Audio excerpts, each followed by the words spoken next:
Welcome to another episode of Miami Cop Talk. Visit us at MiamiCopTalk.com. With us is Robert Asencio and Raul Correa discussing the latest issues in public safety, law enforcement, what's in the news with invited guests. And again, visit us, help us grow our audience. We are one community, one voice. And let's get ready to start another episode of Miami Cop Talk. Welcome to another episode of Miami Cop Talk. I'm here with my partner, Robert Asencio. We're filming out of Community News headquarters, our partner. And we have Tommy from Mainland Marlins producing the show. Thank you, Tommy. And we have a great guest with us today. His name is Michael D'Angelo. He is the founder of Secure Direction Consulting. Welcome, Mike. Thank you, Raul. Great to be here. Tell us a little bit about what you do, your background. I know you have some law enforcement credentials you want to share, and you look like a tough guy. So thank you. I think a little bit like Ernest Hemingway. Is that the look? Yeah. That's the retirement look I'm going for. The contest in Key West. Yeah. Well, I'm sure what got me to Miami Cop Talk is 23 years in law enforcement. I was with the city of South Miami, where we happen to be sitting right now, for 23 years, my entire career. I retired in 2010, went into the private sector, crossed over to the dark side with Baptist Health South Florida and their corporate security department for a few years. And then I got the insane idea to go out on my own and start my own consulting practice, which I've been doing successfully for the last few years now. Go ahead, Robert. Yes. So, Mike, we worked together when we were working on the gangs. We worked a number of details. As a matter of fact, we went to training together, middle level management, was it? Yep. And we went to SPI together. So we spent a little bit of time together. And I think when we talk about Cops Cop, I think of Mike. But Mike, we wanted to bring you on to speak about this wave that's going on right now. The amount of mass casualty shootings that have just blown up all over the county. What can you tell us as to what are your thoughts on the causes, and more importantly, how do we prevent this war from continue to expand? You know, I think an excellent point was the three of us were talking before we came on air, and you were making the analogy that these are the type of things people expect to see on the news coming out of New York City or Southern California or Chicago, or places that were infamous for high homicide rates and gun violence. I think we've taken that spotlight for sure. We're now the epicenter of gun violence. The whole nation's looking at us. Every morning on the national news, you see Miami as the headline, the greater Miami area. And I think we just went through a 4-day span with gun violence continuous every single day in a 24-hour period. Sometimes we had multiple incidents around the county. And I know the subject's almost been beaten to death, especially from a political perspective of what are the causes, what are going to be realistic solutions. And we discussed the gamut of things in the community recently, but it's clear that there's become a gun culture and a culture of violence in South Florida that we've never seen before. And it's all stemming from just an acceptance that this is part of a way of life of when you live in a metropolitan community of this nature. We seem to get to a point where we accept gang activity, we accept high rates of crime, and it's all part and parcel of living in a large metropolitan community. And that's an attitude that I think both law enforcement and the community need to decide is just not the case at all. Well, hey, Mike, you're a smart guy. I saw some of your work. I went on your website. You can go ahead and give us your contact information so our viewers and our listeners can look you up. But you have published works. I know you have something like from police transitioning to security. Sure. So there is a transition. I know that the county now has initiated this summer heat operation. We just met with the new president of Day Chiefs, and they're going to change their tactics in dealing with some of what's going on with the violence in South Florida. But from your experience, when you're transitioning from one aspect to another, what are the key components that really make a difference? I think a recognition that you're going into just a very diverse, separate industry of its own.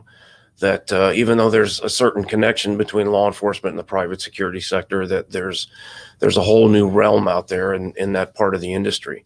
And I think, unfortunately, things like this gun violence that we're experiencing right now is the common denominator that bring the two disciplines together and have to talk.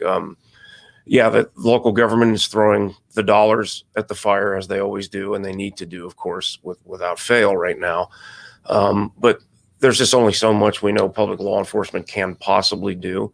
And there's a larger, more capable workforce out there in the private sector that needs to be engaged and brought into the equation as well. I'm happy you said that because, they keep using the term throughout, media. It takes a village. It takes a village. Law enforcement alone can't do this. It takes all aspects of our society, of our community, private sector as well. Let's talk about the investigation, right, of what happened. Well, first of all, let's cover the recent shootings that started, I believe, Thursday of last week. And there was a Memorial Day weekend. So we had a vehicle that drives by the casino, a subject sitting on the door, outside the door, firing what looked to be a long gun, multiple rounds firing quickly, rapidly. Then we were followed by a couple of shootings, but also the one, I believe, Sunday morning, the early hours of Sunday morning in Hialeah at the concert hall, the banquet hall that they were holding a concert inside. 24 people shot. Yep. As of today, 3 people died. I want to talk about what happened next. That the subjects quickly fired over 100 rounds. They got back in the car. They fled. Car turned out to be stolen. Car is dumped in the waterway. Let's talk about the DNA and the investigation. Can these subjects be found based on the trace evidence that's left behind? I think the banquet hall shooting is the most significant because it just come across as the most appalling to the general public. I mean, we saw 3 subjects jump out of that car, approach a crowd that was there for festivities of this concert or this premiere of a music issue, and just the audacity to jump in that crowd in front of the public and open fire indiscriminately. Sure, there's talk that there's a targeted shooting underneath all that of 2 gang groups or rival groups that were clashing. But the fact that there were so many innocent victims that weren't part of that rival gang affiliation that were gunned down, the shock of that incident alone is enough to get the community's attention. And then we see that we're not dealing with amateurs. The car was stolen. I think it was about 2 weeks before the incident. They ditched the car in a nearby waterway in hopes of at least delaying apprehension. We spoke about earlier that the car was only in the water for about 24 hours. It was a brand new car, a relatively new car. We know with today's technology in vehicles, the virtual black box that exists inside of cars now, you can't ditch the car like you used to in the old days and think you got rid of any trace of your DNA and fingerprints, so to speak. That car is still going to be a very valuable piece of evidence. They'll be able to extract stuff from that car that will possibly lead to apprehension. Certainly will help seal the case once they get to an apprehension. But it's not like you got rid of this car, you ditched it in the canal, and now you're off and running. It was nothing more than a temporary delay, if you will, in the apprehension. Yeah, bad guys tend to get their training from TV, which is not a good place to get your training from. And our state prisons are full of individuals that think they're going to get away with stuff. These individuals will be caught, they will be prosecuted. Unfortunately, there's members of our community that know what happened, saw what happened. Some of those individuals know who these individuals are. That's why we say, see something, say something. I like, a little hashtag stop the stupid. Let's help stop the stupid. Excellent. And let's start, doing the right thing. The Spike Lee slogan, let's start to live it a little bit and do the right thing. Totally inappropriate, horrible. Mike, let's talk about something that's seldom talked about, right? So we have these 4 or 5 shootings that occurred leading from Thursday to Monday night, I believe, the last one, mass shooting that occurred. But the reality is that there's, on a daily basis or on a weekly basis, there's a number of shootings in Dade County or throughout our community that are continuing to escalate. You mentioned about workforce. Is that why these shootings, this amount of violence is occurring, that people don't have jobs, or that there's more to this? Can you shed some light on that? I think, and I've always thought it runs a lot deeper than that. The 3 of us know this from our personal experience. There are unfortunately some communities within the greater Miami area that this level of gun violence is just an accepted fact. You hear about an incident on the news of a drive-by shooting or an active shooter incident in a particular community, and it's just, well, that's how that neighborhood is. It's always been that way. We expect to hear the violence there. So it doesn't become sort of the hot button topic until it escalates to the point of a shooting taking place in a community that we might not be so used to hearing that kind of violence in. But it shouldn't be acceptable in any of the 30 plus communities in Miami-Dade County. It shouldn't be that we've just grown accustomed to hearing about, well, that's a violent neighborhood, we expect this kind of thing to go on. Law enforcement's used to it. Neither law enforcement nor the community should become used to that level of gun violence in any of our communities in Miami-Dade County. I agree. We become desensitized to evil. And that's a bad place to be when you become desensitized to evil. And unfortunately, there's some people, some communities, some circumstances that may desensitize you to evil acts, but you got to search deep down inside and realize that it is unacceptable and do the right thing. And, and make that phone call. I say, call Crime Stoppers 305-471-TIPS if you have any information. Let's bring individuals that do this kind of stuff to justice. It's inappropriate. Mike, I want to ask you a question. Throughout your years in law enforcement, based on what you've seen recently, what can you remember through history that rivals what we're seeing now? I can think we've seen levels of violence that we could equate back to right after the Mariel boat lift and incidents of that were, widespread incidents that occurred because of mass amount of people, many with criminal records coming into the community. But even then, it was isolated to a specific reason. We're not really seeing a rhyme or reason to the increase in the gun violence now that equates to anything we used to deal with in the past. It's sporadic. It's all over different communities within Miami-Dade County.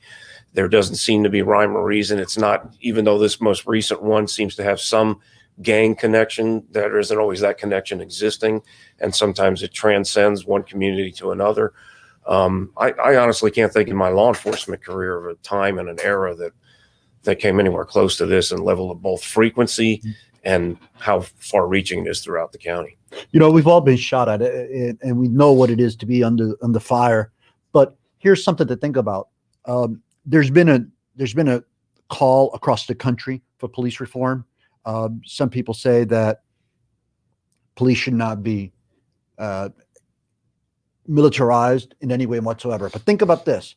You saw, especially with this one incident, which was caught on tape, played out in the news, number of different angles. You had 3 subjects where the mass shooting occurred in Hialeah. So you had 3 subjects get out of a car in less than a minute, fired over 100 rounds. Think about that. We don't know if those subjects are juveniles or adults.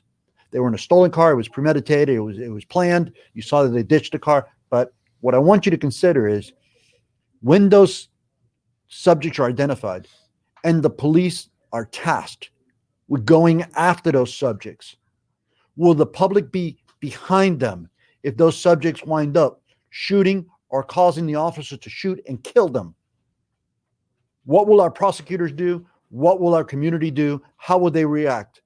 If those subjects committed a crime, the heinous crime that they committed, and they shot at innocent people indiscriminately, as you pointed out, what will they do to you if you stand in the way as a civilian?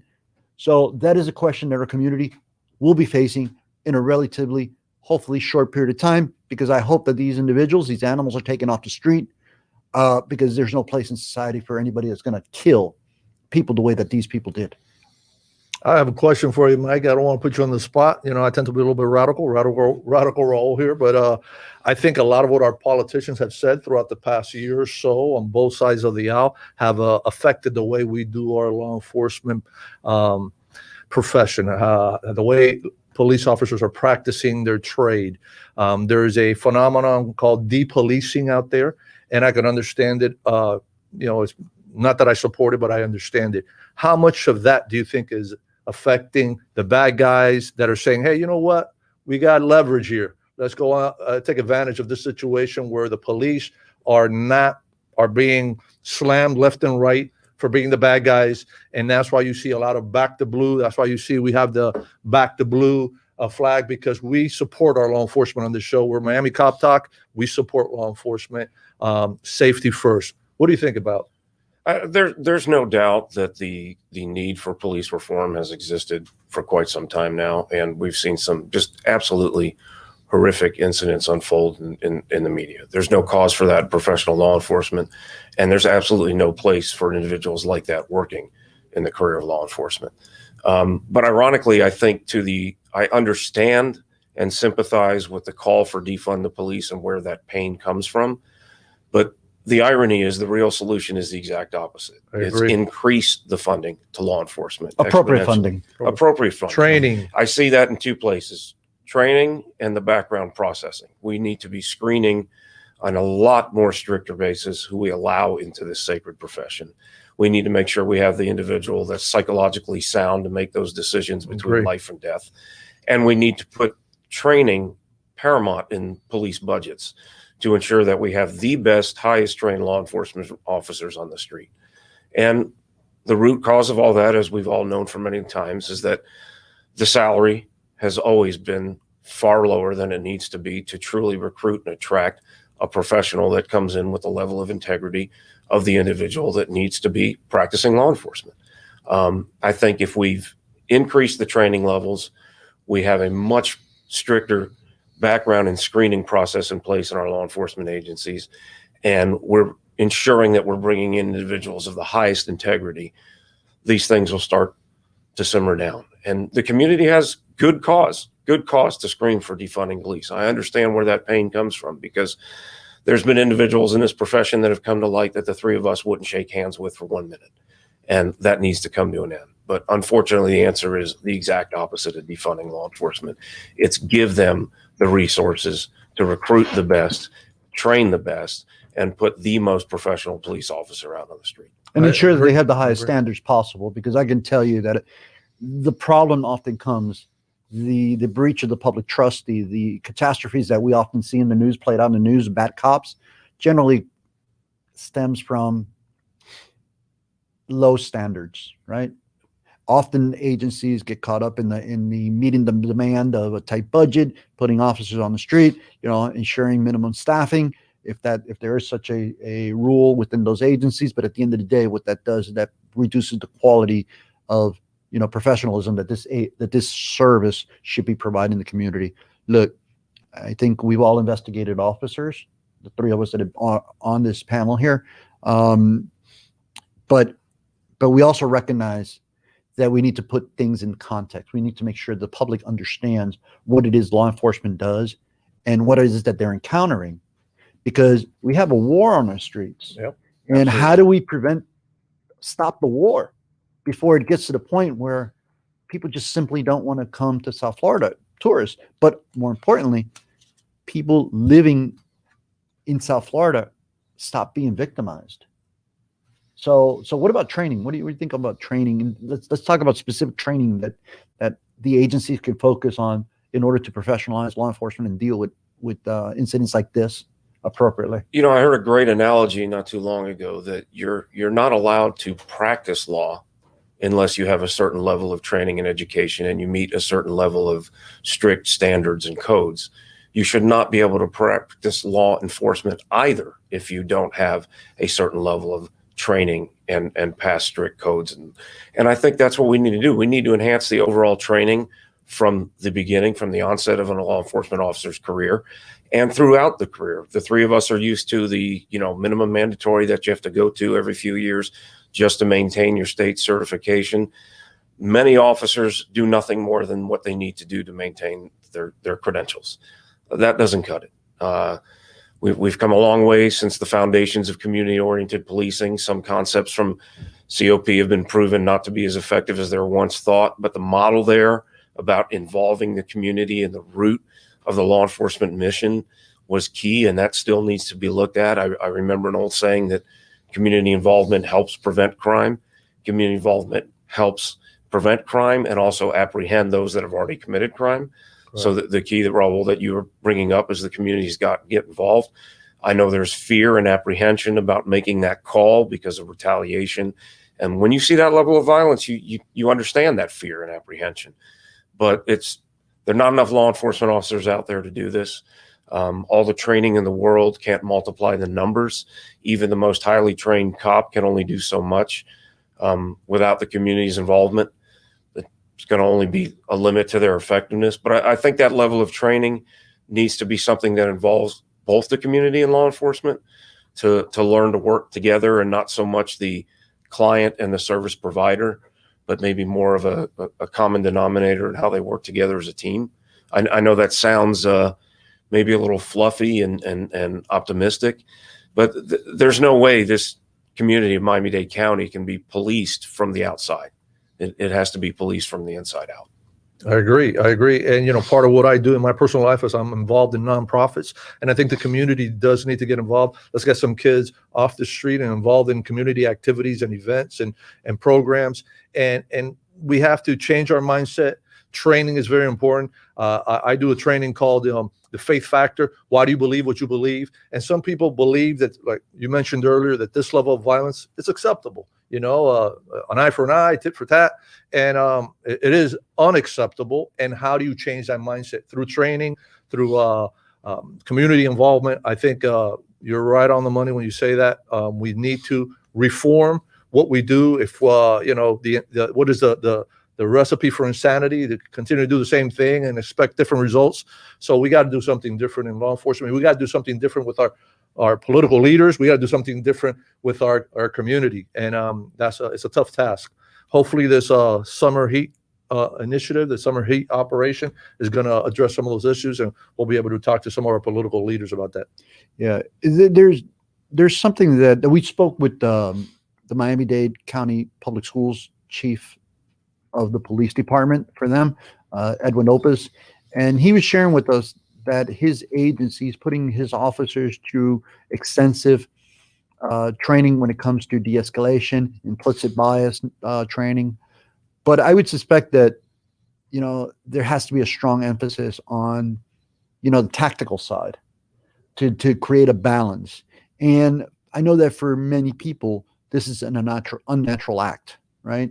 How do you carry the badge with all the privileges that it brings? The fact that if somebody violates law, you can take the most precious freedom or most precious right that they have, their freedom, away from them. And how do you make sure that those police officers act appropriately pretty much 100% of the time? Because there's no room for error.